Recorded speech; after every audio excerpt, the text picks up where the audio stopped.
प्यारे बच्चों, online video के माध्यम से आप सभी अपना विषय पढ़ रहे हैं। आइए कक्षा 6, 7 और 8 के बच्चों के लिए हिंदी विषय का व्याकरण लेकर उपस्थित हुआ हूँ। बच्चों, इसके पहले हमने कारक के बारे में विस्तृत रूप से आपको समझाया था। अब आइए आज थोड़ा सा समय लेते हैं वचन के बारे में जानकारी आपको देते हैं। वचन हिंदी में कितने प्रकार के होते हैं और वचन की परिभाषा क्या है, इसके बारे में आपको समझना है। सबसे पहले बच्चों, वचन किसे कहते हैं, वचन क्या है, हमारे हिंदी व्याकरण में वचन क्या है, इसके बारे में जानते हैं। वचन जिस शब्द से किसी पदार्थ, वस्तु, स्थान की संख्या का बोध होता है। आपके समझ में आया? जिस शब्द से किसी वस्तु, स्थान व संख्या का बोध होता है, वह संख्या एक है या संख्या अधिक है। एक या एक से अधिक संख्याओं का बोध किससे होता है? वचन से होता है। आइए लिख करके इसको समझाते हैं। वचन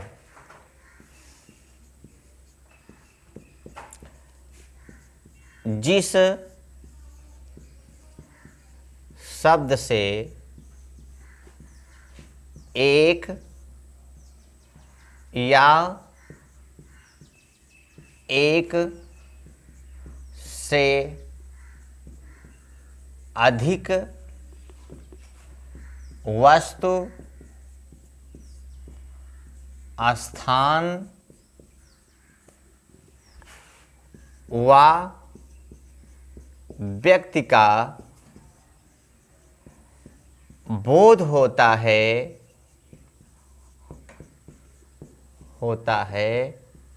उसे क्या कहते हैं? उसे वचन कहते हैं।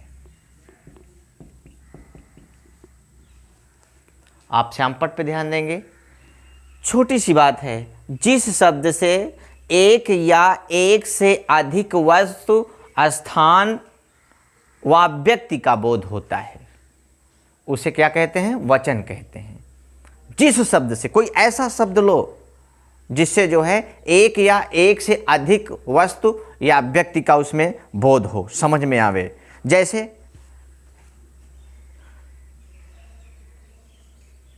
गाय, यहां जैसे गाय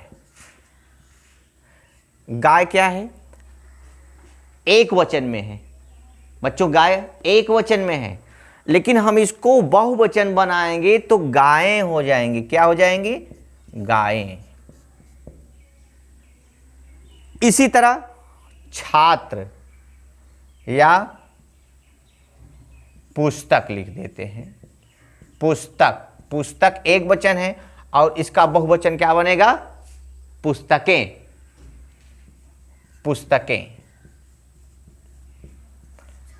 यानी कि गाय एक वचन है और गाय का जब हम बहुवचन बनाएंगे तो गायें हो जाएगा। पुस्तक एक वचन है, पुस्तक का हम जब बहुवचन बनाएंगे तो पुस्तकें हो जाएगा। तो आइए इसी तरह और भी उदाहरण आपके सामने प्रस्तुत किए जाएंगे, लेकिन हम अब आपको बताते हैं वचन हिंदी में 2 प्रकार के होते हैं। हिंदी में वचन कितने प्रकार के होते हैं? 2 प्रकार के होते हैं, बल्कि संस्कृत में 3 प्रकार के होते हैं, लेकिन हिंदी में 2 प्रकार के होते हैं। वचन 2 प्रकार के होते हैं। नंबर 1, एक वचन। नंबर 2, बहुवचन। फिर से समझना है आपको। हिंदी भाषा में वचन 2 प्रकार के होते हैं। पहला एक वचन, दूसरा बहुवचन। एक वचन में एक संख्या का बोध होता है और परंतु बहुवचन में बहुत सारी संख्याओं का बोध होता है, एक से अधिक संख्याओं का बोध होता है। पहले आइए समझते हैं एक वचन के बारे में।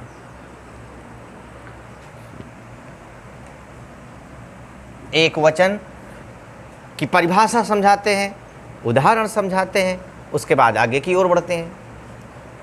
आइए बच्चों, एक वचन। नंबर 1, एक वचन। एक वचन की परिभाषा होगी, जिस शब्द से, क्या लिखोगे आप, क्या समझोगे, जिस शब्द से एक वस्तु का, एक वस्तु, एक पदार्थ व एक स्थान का बोध हो, उसे क्या कहेंगे, उसे हम एक वचन कहेंगे। एक वचन, एक वचन कहेंगे। परिभाषा में एक वचन की परिभाषा में बता रहा है, जिस शब्द से एक वस्तु, एक पदार्थ, एक स्थान का बोध हो, हाँ, उसे हम एक वचन कहेंगे। केवल आप एक जहां लिखा हुआ, केवल एक वस्तु का, एक पदार्थ का और एक स्थान का बोध हो, उसे हम एक वचन कहेंगे। अब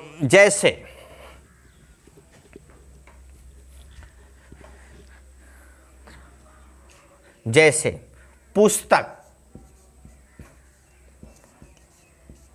यहां हम लिख दे रहे हैं एक पुस्तक, एक हिरण, एक बच्चा,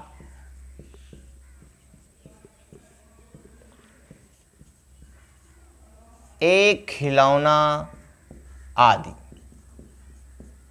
सबके साथ में एक लगा हुआ है। जैसे अगर हम वाक्य के अनुसार आपको समझाएंगे तो आपसे कहेंगे एक पुस्तक लाओ, आपसे कहेंगे एक कलम लाओ। दो उसके साथ या उसके साथ बहुसंख्यक का प्रयोग नहीं करेंगे, एक का प्रयोग करेंगे। जैसे क्लास में कभी कभी पूछा जाता है, किसी के पास एक लाल पेन है, किसी के पास एक लाल पेन है, तो एक पेन की बात हो रही है, केवल एक वचन की बात हो रही है। अब उसके बाद हम समझाएंगे बहुवचन के बारे में। बहुवचन किसे कहते हैं? दूसरा नंबर, बहुवचन।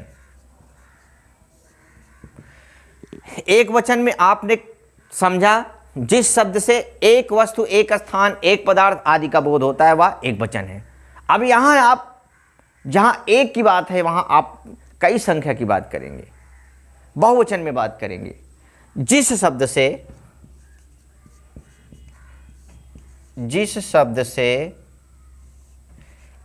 एक से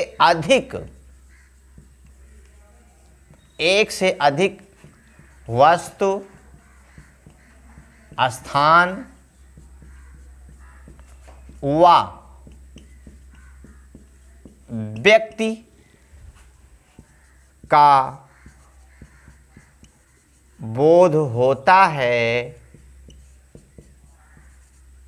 उसे हम क्या कहते हैं? उसे बहुवचन कहते हैं, या वह बहुवचन होता है। परिभाषा आप फिर से समझ लें। जिस शब्द से एक वस्तु से अधिक, या एक पदार्थ से अधिक, या एक व्यक्ति से अधिक, या एक स्थान से अधिक की बात की जाती है, उससे अधिक बात की जाती है, तो हम उसे जो है बहुवचन के रूप में समझते हैं।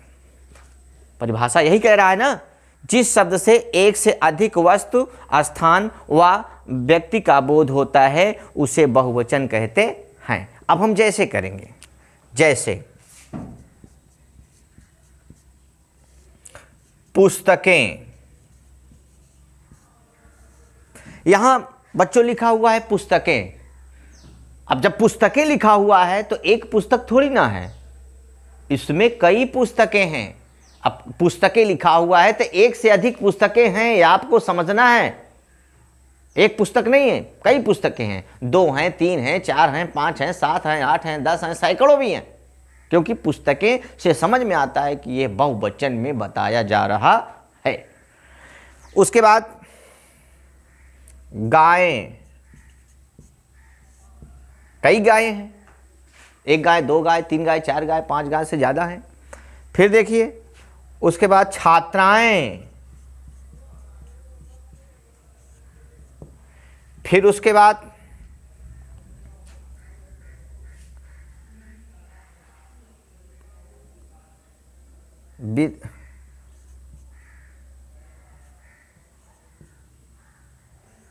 बालकों, फिर उसके बाद 2-4 उदाहरण और लिखते हैं, खिलौने, फिर उसके बाद कलमें आदि। ये बहुवचन के सभी उदाहरण हैं। बहुवचन के बारे में आपको बताया गया। एक वचन, बहुवचन हिंदी में जो भी हैं आपने खूब भली भांति समझा। अब जब कभी भी आपसे सवाल किया जाए कि वचन क्या हैं, हिंदी में वचन कितने होते हैं, एक वचन की परिभाषा, बहुवचन की परिभाषा, तो आप आसानी से उदाहरण सहित खुद समझ सकते हो और दूसरों को भी समझा सकते हो। अगले दिन अगले वीडियो में आपको बताया जाएगा वचन, एक वचन से बहुवचन कैसे बनाया जाए, एक वचन से बहुवचन कैसे बनाया जाए। आप सभी मन लगा के पढ़ेंगे। आज बस इतना ही। एप्लीकेशन हमने 6, 7, 8 यानी कि प्रार्थना पत्र, किसी कारणवश आप छुट्टी ले रहे हैं, इस पर प्रार्थना पत्र मैंने लिखित रूप से जो है आपको पहुंचा दिया है। कक्षा 6, 7, 8 के बच्चों तक व्हाट्सएप के ज़रिए जो है ऑनलाइन वीडियो के माध्यम से आप जो है प्रार्थना पत्र देख लेंगे, समझ लेंगे। उसको मैंने लिख करके भेज दिया। आप सभी मन लगा के पढ़ेंगे। धन्यवाद।